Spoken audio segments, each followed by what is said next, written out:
Magandang umaga po sa inyong lahat at live mula dito sa Pag-asa Weather Forecasting Center. Narito na nga ang lagay ng ating panahon ngayong araw ng Linggo, March 2, 2025. At sa ating latest satellite images, makikita natin ang patuloy na epekto ng northeast monsoon. Bagamat unti-unti na nga itong humihina, ito yung nakaka-apekto na lamang sa may bahagi ng northern Luzon. At ito ang magdadala ng mga pulupulong mahihinang pag-ulan, partikular na sa bahagi ng Ilocos Region, Cordillera at Cagayan Valley Region. Samantala, umiiral ang easterlies o yung hangin nagmumula sa karagatang Pasipiko na nakaka-apekto sa malaking bahagi ng ating bansa.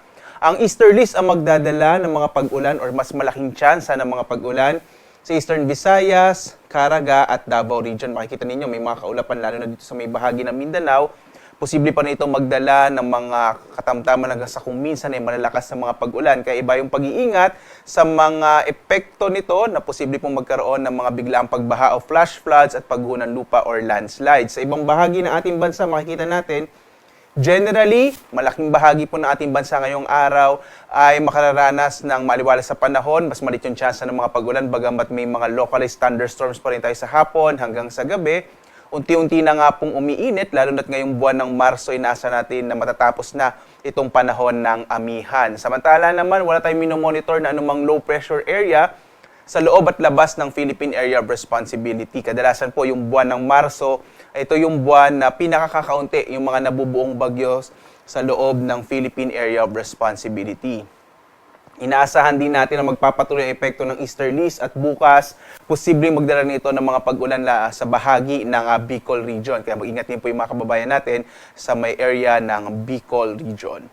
Dito nga sa Luzon, inaasahan natin ngayong araw ang generally fair weather at magdadala pa rin ng amihan ng mga isolated light rains o pulupulong mahihinang pag-ulan, partikular na nga sa bahagi ng Ilocos Region, Cordillera at gayon din sa bahagi ng Cagayan Valley Region.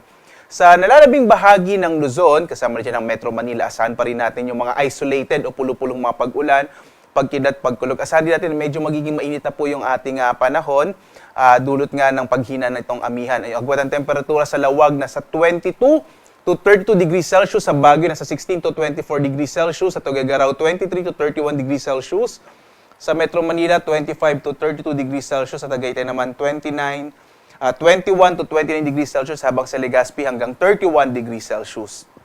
Sa bahagi naman ng Palawan ay makararanas din ng mga isolated rain showers and thunderstorms. Agwat ang temperatura sa Kalayaan Islands ay 25 to 32 degrees Celsius. Sa Puerto Princesa naman, 25 to 32 degrees Celsius. Samantala, dahil nga sa easterlies ay inaasahan pa rin natin malaking tsansa ng mga pag-ulan sa bahagi ng Eastern Visayas regions. Ang lalabing bahagi naman ng Kabisayaan ay makararanas ng mga isolated o pulupulong mga pag-ulan, pagkidlat, pagkulog. Agwat ang temperatura natin sa Iloilo ay mula 25 to 31 degrees Celsius. Sa Metro Cebu naman, 26 to 30 degrees Celsius, habang sa Tacloban, 24 to 31 degrees Celsius.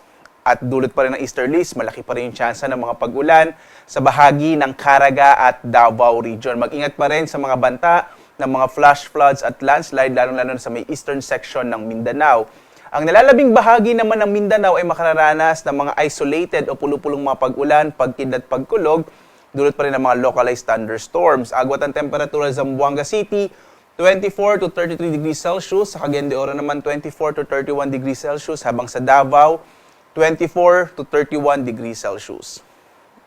Ngayong araw nga, wala tayong nakataas na anumang gale warning sa anumang bahagi ng ating bansa. At iba yung pag-ingat na lang din po kapag meron tayong mga localized thunderstorms na kung saan, kung minsan ay nagdudulot ito ng malalakas sa pag-alon ng karagatan. Inasahan natin sa may area, sa may silangang bahagi ng Visayas at Mindanao ay katamtaman hanggang sa kung minsan ay magiging maalon yung karagatan. Kaya iba yung pag-ingat pa rin po, lalong-lalo na yung mga maliliit na sasakyang pandagat.